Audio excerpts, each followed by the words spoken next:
esengo tondinga omotema pona yebe bozali ebele liboso ya baposte téléviseur na bino pona kolanda émission ezwi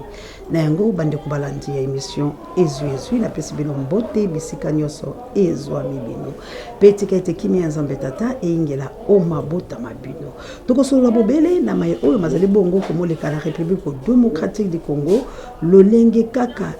ezali penza komozala mbutu na likambo oyo ya kosenza mobeko likonzi pe bipai na bipai bayi opposant mususu bazali bongo ko soutenir les kanisi ya mwana mboka Félix Antoine Tshilombo pe ba mususu bazali bongo ko boya donc lolenge pe tozali awa na ville province à Kinshasa oyo ezali bongo capitale ya République démocratique du Congo bayi opposant pe bazali bongo ko mosangana ezali opesi mbwa aboyi pe peuple azali penza komolinga likambo yango te yango so bobele minute zone na mitano pona koyeba komo solola maimanso otokoki bongo komo yebisa na bilo pamba te chaîne ezali bongo chaîne ya libération ezali chaîne oyo sensibilisaka ezali chaîne ezo sala éveil patriotique ezali bongo chaîne oyo elingi ete bayi kongomani banso babika na kimia lolenge tolobaka na bilo ete biso toyaki po ete République démocratique du Congo ezala bongo na kimia pe population ali ya malamu alata malamu azala bongo malamu afutama malamu parce que na République démocratique du Congo kasembo pe atoko la mama elikambo na biso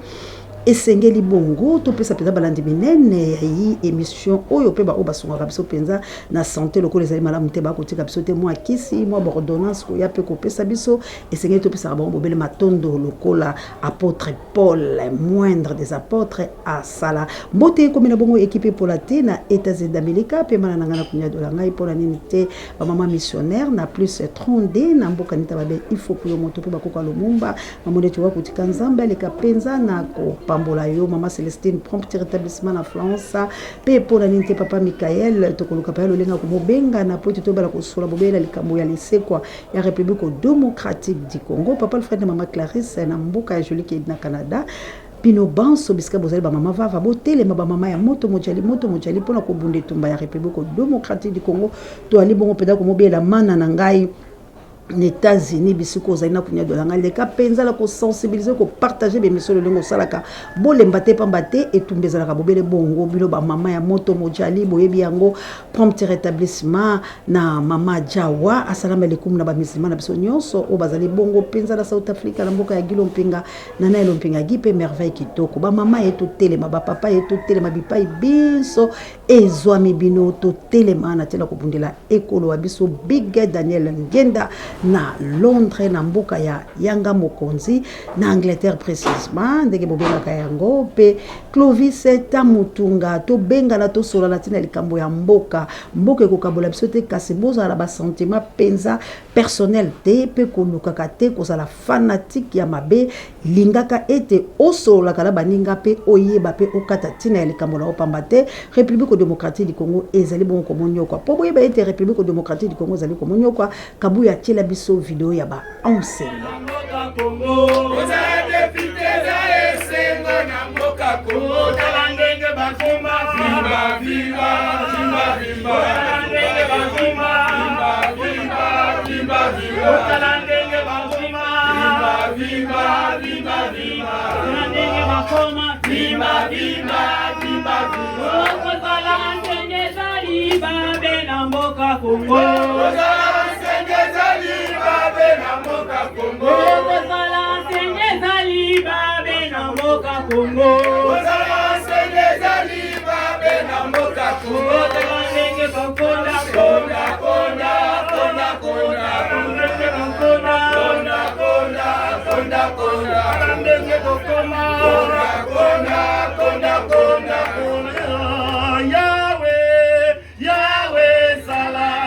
na banti ete bolandi pe ba enseigner na bokebi pe bomoni ete République démocratique du Congo ezali pe malamu te ba enseigner ba koyemba balobi ko zala député ezali esengo tala ndenge ba koma ngebu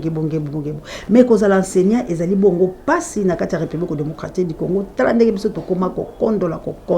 est-ce que ezali bongo boyanola ngai penza soko ezali molakisi est-ce que sekilo za na pasi bisika no so bozali na mikili ya Afrika ya ngele to pe ya Mendele pe bisika obilo bozali kuna na bamboka ya Mendele est-ce que ko zala enseigner ezali mabe pamba te moto akopesa mayele moto akozwa moto depuis na 0 année pona kokotisa ye likambo moko songolo ayeba komoloba ayeba komokoma pe lobi azala moto pe utile na société bokobenga moto wana ete ezala mosala ya pasi to pe ali métier moko noble est-ce que ba enseignant bazali penza ko souffrir lolenge o ezali ko sala bino malamu to pe boko kapasi ezali mituna kozala enseignant ya solo ezali pasi metala na République démocratique du Congo soko ezali bongo molakisi wali moto la pasi soko ezali professeur ezali bongo moto la pasi soko ezali mongango wali moto la pasi soko ezali donc la moi misala miso ya République démocratique du Congo et comme lokola bondoki donc esengeli mboka yango ezanga bato mboka nini tokobika bongo mboka nini tokobika bongo Charlie Chobo mama Jovi ba mama na ngai na Suisse mama Dolo mama na Jolie bipai biso boli ba papa ya Suisse bolobaki ete botelemi to se soutenir bande kolanga ndike bolobaka na kota li français na tina ete to kene malamu mona mère de Brno na Autriche partager mes missions le longo sala comme la mère de Brno au CR de la presse congolaise to ali bon na posa la bilolik makanaki prisonnier de Jésus to tambola ya Niko tamutunga to kena likambo kasi yambo pena to koba pour côté sa ba vidéo ni ko le kalangambo ya politiko pe ba panzisa ngo mosusu pamba te ba politiko penza be shola telemi pour ko tanga bokanda to ko tshela bino awa sango ya mawali komele biso na pokwa penza pe ba bengi biso lisusu pour ko confirmer que moko abiso azalaki mopanzi sango na chaîne na biso ABC bisika au sein de la presse a utela bakabuya l'homme puissant to perdre bongo maman na biso espoir maman wa banayo côté biso malako manza komba abanayo koloba mingi pour makamatali maman na kati ya bonzambe lolenge évangéliste Judith azali bongo komo benda kasi azolo bala mingi ba mamate ya azali nde ko enseigner azali bongo ko ramener peuple oyo po ete ba banzambe pour nzela pe ya bonzambe to kosikolama kasi mama espoir azalaki bon komo te ya mingi ba mama pe azalaki na masanga ya ba mama kasi sango ya mama pena likomeli biso ete atiki biso penzande océan de la presse congolaise molobelo ya bino na équipe mobimbo waye océan du Congo ya bande ko benga kaka kabuya alelaka kabuya na epenza makasi kasi mama wana tozaki penza lisanga bolingo nakati wa mosala na biso atako badongolo biso bazalaki bandoki polo kopanza kasi tolingana ka pe na motema tokomaka baili bota kokele komotala na kokele komosunga malelo mama espoir atiki biso yango tolobi ba condoléances na libota na ye pe bana na ye tolobi courage on est toujours ensemble tokozanga te kopesa bilo ba programme pe lolenge nini eko lekela pe la banzi nzambe akopesa biso makasi ete tozwa mwa matanga na ye pona kolakisa po ete ali moko oyo tosalaki na ye mosala toliaki na ye tomelaki sango ya mawa pe alikomeli biso ya kobungisa moko ya biso azali bongo mopanzi sango mama espoir ekomela bongo bato bayebaki ye ekomela bongo balingami na ye bamisusu bayebi te pe libota na ye ke mama espoir asili bongo komotika biso nzoto wa ye ezali sika penza na cinquantenaire na banzi ete na mikolo mibale oyo tokopesa bilo programme lolenge nini makambo ekolekama toleki bongo na sango ya mawa pe tolobi ba oyo nyonso bakufeli ba oyo toyebi te tika nzambe penza abondo mitema mabino po ete liwe ezali nzela ya biso nyonso pe molimo mosanto akamba biso apesa bongo bino makasi bolimbisi molimo mosanto apesa bino penza makasi pamba te liwa ezalaka lesengo te ata okufela soko okufeli okolela kaka eloba héritier watanabe po ete liwa ezalaka bongo l'expérience te tika molimo mosanto abonisa bino tokende likambo ya Congo kabuya mema biso na réponse ya Abbé Choli. Communiqué de presse démenti du secrétariat général de la SENCO sur la désinformation de M. Freddy Mulumba relative à l'attitude de l'Église catholique face au danger de la balkanisation de la RDC. Le secrétariat général de la SENCO a suivi avec indignation les propos du journaliste Freddy Mulumba, analyste politique et ancien DG de la RTNC, dans son interview à Africa Flash, ce jeudi 14 novembre 2024, publié dans YouTube, accusant l'Église catholique de jouer le jeu des étrangers qu'il appelle à d'autres occasions les impérialistes en demeurant silencieuses face à la menace de la balkanisation de notre pays. Je le cite. L'Église catholique ne parle pas de la balkanisation. Ils sont ailleurs. Tout le temps, c'est critiquer Félix Tshisekedi, attaquer le pouvoir. Propos à peine croyables de la part d'un scientifique de son rang, s'il faut considérer son diplôme. Et ce n'est pas la première fois qu'il fait de telles déclarations. Considérant l'audition dont jouit ce journaliste perçu comme un des spécialistes de l'insécurité à l'est du pays, la SENCO ne peut pas laisser les milliers de compatriotes consommer cette désinformation alors que la vérité est à la portée de tout le monde. C'est ce que nous voulons démontrer maintenant. Comment reprocher à l'Église catholique de ne pas dénoncer le danger de la balkanisation alors qu'il n'y a pas une Église qui a fait autant qu'elle au niveau national et international pour dénoncer cela? Les preuves sont nombreuses. Nous nous limiterons aux faits les plus significatifs. Tenez, tout Congolais qui a plus de 25 ans ayant une bonne mémoire se souviendra que le 1er août 2012, la SENCO a organisé une marche contre la balkanisation de notre pays. Dans toutes les provinces, beaucoup de compatriotes non catholiques nous ont rejoints dans cette manifestation. Le 19 septembre 2012, en pleine guerre opposant le FARDC et le M23, une délégation de 5 évêques de la SENCO, accompagnée du premier secrétaire général adjoint, a fait le déplacement de Rutshuru, quartier général de la rébellion, avec un message fort de la SENCO, lu dans l'église devant le chef rebelle, M. Sultani Makenga, sous les applaudissements continuels de la population. Message dénonçant les velléités de la balkanisation et invitant les rebelles au dialogue avec le pouvoir. Le 23 juillet 2019, le président sortant de la SENCO, son Excellence Monseigneur Marcel Outembi, accompagné du secrétaire général de la SENCO, a rencontré le président ougandais, M. Yoweri Museveni, en présence du président de la conférence épiscopale ougandaise, entre autres pour l'interpeller sur la présence et les exactions des ADF NALU dans notre pays. Le 11 août 2022, à l'issue d'une visite à l'est de notre pays, le cardinal Fridolin Ambongo a lancé un appel pressant à la conscience nationale face à la tentative de la balkanisation de notre pays en ces termes. Le risque de la balkanisation que nous avons dénoncé devient de plus en plus une réalité. Beaucoup d'autres évêques, dont Monseigneur Uringi, évêque de Bunia, cité dans l'interview susmentionnée, ont souvent aussi dénoncé le danger de la balkanisation dans leur diocèse. Malheureusement, en citant ces derniers, M. Freddy Mulumba fait croire que c'est un cas isolé qui n'est pas suivi par l'Église catholique. Le 9 novembre 2022, les évêques membres de la SENCO ont sorti un message pathétique intitulé « L'heure est grave, le pays est en danger », dans lequel ils dénonçaient, entre autres, l'indifférence de la communauté internationale par rapport aux velléités du Rwanda, cité explicitement comme agresseur, ce qui, selon les évêques, frise une complicité de cette communauté.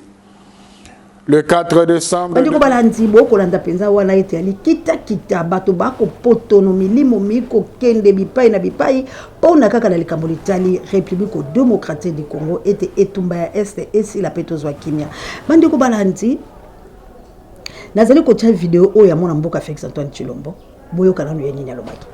Ça ne sert à rien de vous battre pour des morceaux de terre alors que c'est l'East African Communauté qui deviendra notre pays, en fait. Donc, chers compatriotes, veuillez vraiment continuez à suivre la voie de la raison comme vous avez commencé. Ne vous méfiez pas de moi, ne vous méfiez pas du gouvernement, parce que nous ne sommes pas là pour... Dazongi si moi maloba oyo pona koloba kaka ete ezali pasi pe mawa. Tango moto asali kombenga garde de la nation akobimisaka maloba ya boye. C'est que ndambo ya mabele to koyiko bundela yango te ata ko ba Rwanda bazu ndambo ya mabele lo lenge bazali ko kaba yango bongo to koki ko bundela yango te. Nani akolinga ba kabata ndambo ya mabele na ye moto moko te me pona ye alobi to koyiko bundela ndambo ya mabele te. Cela veut dire ndenge ba ko boma ba kongomani pona ye ko lobele lo côté parce que ba kongomani ba monde bazali ko mibo ba bazali ko wela ndambo ya mabele wana tata ya bana nde akoloba bongo. Pesika sika eko ndongo eko beba poete ba politiko ba ko kutala ba ko kutana kasi na ngambo ya nyongo komoyoka le 25 moye na banzi ete toko sembola pena likambo yango pambate mwana mboka Fumumpa Fumunchi azali bongo kosala conférence de presse ce qui na banzi bongo akozala bongo na CEFAS pe wapi pai oyo ya komitali sa position moye mais na kati ya CC balobi ete mwana mboka Fumumpa muzitu yandikaka ba ouvert azali bongo ko soutenir mwana mboka Félix Antoine Chilombo na likanisi ya kosenza mobeko likonzi nde soki toyoki yende tokoyeba ko décortiquer pe ko analyser la bino mais flash ezali bobele bongo ye azali na ngambo ya mwana mboka Félix Antoine Chilombo pola kosenza mobeko likonzi kasi moi mituni azali komotunana est-ce que mobeko likonzi bakoyiko la mukaka na tongo pe muta changer yango tout bonnement bino batu ya mayele oboza censé akoyeba na makamba ngo boya no la biso yango na mikolo mezali koya to koluka bongo président les bate mwana mboka ale bolojwa o bazali bongo pe na ngambo bango na ba delise sanga na ba adondo mbasi toko soana bango na tina ete ya koyeba kaka makambo yango ekoyi kosala mandenge nini est-ce que muta koyi kaka telemi lelo alolomui alonzui lokola za président de la république alobela kosenza mobeko likonzi est-ce que mobeko likonzi ba senza ka yango kaka bongo ezalaka pe na lolenge te o ekoyi kosenza mobeko likonzi alors mutu leso akokoma ka président d'époque na ye soka sepelite na moi mokanda moko to article moko ndenge bolobaka lokota ile français akolinga pe kaka kosenza mobeko likonzi yango lazali kotuna mobeko likonzi yango esenza makabo bele boye ezalaka la lolenge te o esengeli penza ke ba senza mobeko likonzi donc mobeko likonzi ezali kaka moto alali alamuki lokola article moko songolo esepelisi yete abafoué bato banso amayele basalaki makambo yango abomi bato nyonso wana yesi kalingi kosala ya ye yango lelo to komona ke besper bali pe ko bomana kuna pona ngambo besper yenyo sacré tchetchwanie pamba te makambo ya mazali mayike kasi elina voice moko oyo esengeli to pesa yango na bino oyo ba interpeller ba notable nyonso ya Équateur na tina ya makambo oyo ezali koleka la province Équateur balobi wuto province Équateur ezala na ba mona lolenge ya makambo ezali komosala mate kasi bazali komona ete ba ressortissant ya Équateur ya province wana to pe ba notable na yango ba vandi kimia ba interpeller kimo bato bayike na yebite soki régie et ko permettre nga poto comme na biso na suka biso to ko kelaka sensibilisation to ko sensibiliser la télé ete peuple motako ko la te ala moki bobele bongo alobi lelo na boyi likambo oyo po esepelesi ete po ezali likambo ko ezali kaka pour la profitable na ye to ko pa ko ninga ngote yango to tshana no voice oyo ebongo to sukisa bino biso na bino pambate makambo mazali penza maike kasi nzambe ya lola ale kapela kosunga Congo pambate etumba ya Congo c'est le fait kozala te pe to kolingaka te basala biso makambo manyamu nyamu to kala no voice ya ndeko ko mbote na bana mboka bipai biso esika bozwami bandeko image na tindeli bino je crois que la fois passée na alerté bandeko nyonso ya nord Équateur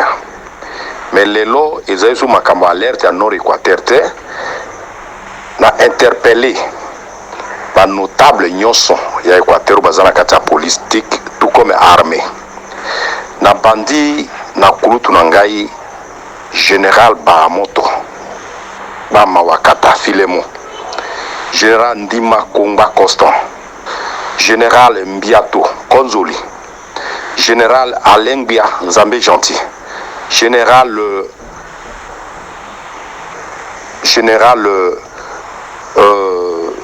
Ngama, général Yangba, bino côté armé. Paquet pas ba notable, général, notable Jean-Pierre Bemba Gombo, José Makila, Guerembo Valentin, Jean-Lucien Mboussa, na kei na mbandaka kulutu na ngai José Endundu Gilwano na basusu oyo natangi na banatangi te makambo e concerné bino biso na Équateur makambo oyo image na tindeli bino esalemaka te epa na biso alobaki na bino ndenge oyo batusi wana babengi bango bamborolo bakoti na sous-région ya Nord Ubangi baokipe Wapinda Abuzi Monga Ndu baokipe place wana nyonso lelo oyo preuve emonani mpo nalobaki na bino lelo lobi tokomona ono baterroriste o état islamique tout consort so bomoni mitu ya bato mibale mwasi na mobali oyo bakati batie likolo bato bazali na complicité na bato wana ebotala bibembe ya bandeko na biso ndenge elali na se wana donc makambo eza na Beni ya ADF Nalo ekomi na Équateur précisément na Nord Ubangi bakulutu na ngai nyonso na interpellé bino bozali na kati ya gouvernement bozosala na gouvernement ya occupation ya Tivube Tilumbu bandeko na ngai boyebi ke Tilumbu aye na mboka wana aza na mission oyo kondonga na loba aye kolave Museveni na Kagame et ko balkanize mboka na biso c'est ça situation oyo toza ko vivre sous Tilumbu bandeko na ngai situation ezali grave makambo ya boye biso na interpellé Mongo Mbandi Mbaka Mbuza Ngombe tozali ba guerrier nalobi na bino bandeko na ngai nyonso ya Nord Ubangi Sud Ubangi Mongala Chuapa Équateur bino baso natangi bino tozela te parce que si je savais nalobaki na bino la fois parce que tango oyo bantu wana batusi banilotiki wana bayaka na Pakalola dans des années 83-84 maréchal Mobutu atina bakomando ya kotakoli bakenda kobenga na bango par la force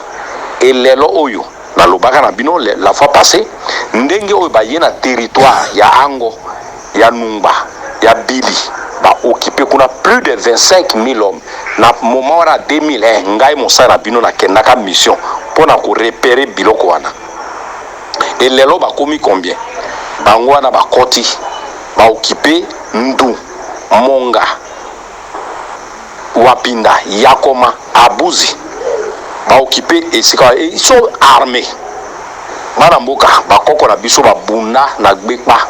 babunda na nzoi babunda na molili biloko ya molili wana bino bozela te bosomba ba cartouche ya 00 bozali bofabrika ka bamandoki wana bo attaquer bato wana ngombe wana esunga bino po bolia bobenga na bango akoti na mboka na biso parce que l'état azali te to se prendre en charge bandeko na ngai botala bibe ndengo tout Mongo Mbaka Mbandi Mbuza Ngombe oya kozwa image oyo apanzela bangala nyonso eza répertoire na bango ya bino pote boyeba ke situation oyo mosai na bino centenaire ya intégrité territoriale ouragan de libération kumba Kimbodo Balombe mbate kopi badale songa mbeli babeta kangoli kofite zokolo malingi danger ekomi na mboka na biso ba mama na biso ba vivraka na bilanga ba vivraka na chasse lelo oyo bakangi mama na yo ba violer ye ba longoli ye nzoto ya basi parce biloko ndengo wana to mona te na kati ya vi na biso et lelo ekosi komi epa na biso image oyo tumbandi tumbaka tumbuza ngombe Mongo oyo zwi message oyo panzela mongala nyonso to prouver monde ke oyo aye kotumula biso yango to répondre ye toza na l'état te l'état soki aza na mboka mbele makambo boyo salema te et boyebi bien les 12 mai 2012 ye moto UDPS wana komona remoti banda apesaka sécurité ya mboka na biso na maboko ya barwandais bandeko na ngai na eleko wana tango maréchal Mobutu azalaka na pouvoir service ya OR babengi yango officier de renseignement frontière nyonso bazali à partir à 1h du matin situation ebandi kokweya na direction euti na territoire euti na secteur territoire sous-région région et service ezokosala à partir ya 6h maraîchage dans la situation, il y a terrain Mobimba, il y a 2 345 904 km². Mais les lois, makamoyo so tilo moye bakanaite. Ndenge oyo baboma bana na Beni ayebite, babomi bana na Bazai ayebakane makamute. Yango na lobi to se prendre en charge. Bato nyonso bakoti na Équateur na Norubangi na Bangombe bande ko boboma bango. Ezali droit moko légitime. On a un message oyo. Bo pande bato nyonso que sentinelle à peuple a pesi ordre.